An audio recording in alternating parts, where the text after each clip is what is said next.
You know, I had been planning for a while to, and I was somewhat skeptical at the beginning because of some experiences that teammates had, whatnot, but I decided that the benefits far outweighed the detriments. So what I decided to do was in August at some point, get on Twitter and start interacting with as many fans as I could in an effort just to have a platform to have a voice. I mean, I think it's a pretty neat thing.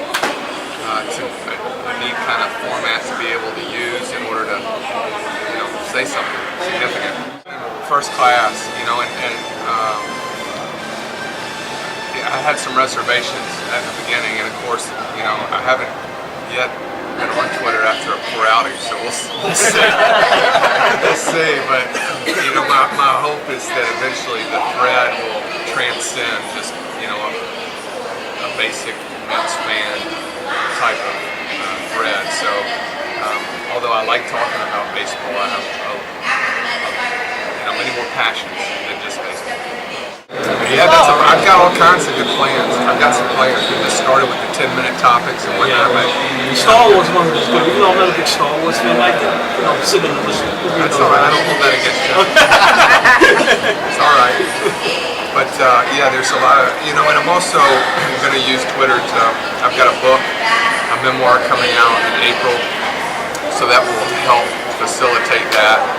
And also, you know, climbing Kilimanjaro in January with Dave Braccanello and Kevin Slowey from the Minnesota Twins, and we'll be kind of tweeting from, I've got a satellite that allows me to be able to tweet from the actual mountain. Wow. And so I'll be able to, you know, send pictures to the followers and whatnot from, you know, 18,000 feet up, which will be pretty neat.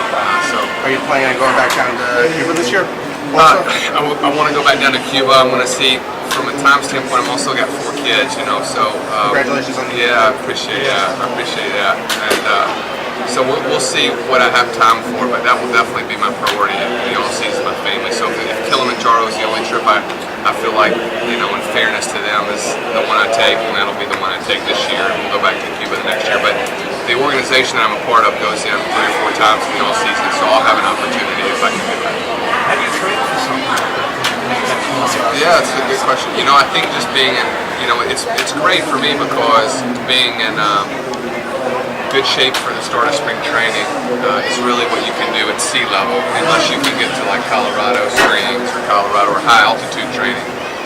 DJ Carrasco has a mask that I'm going to use that he's going to let me have to go on some runs with that will simulate being at 7,000 feet, 8,000 feet, 9,000 feet. It's got some settings on it and whatnot that kind of inhibit your oxygen intake, which will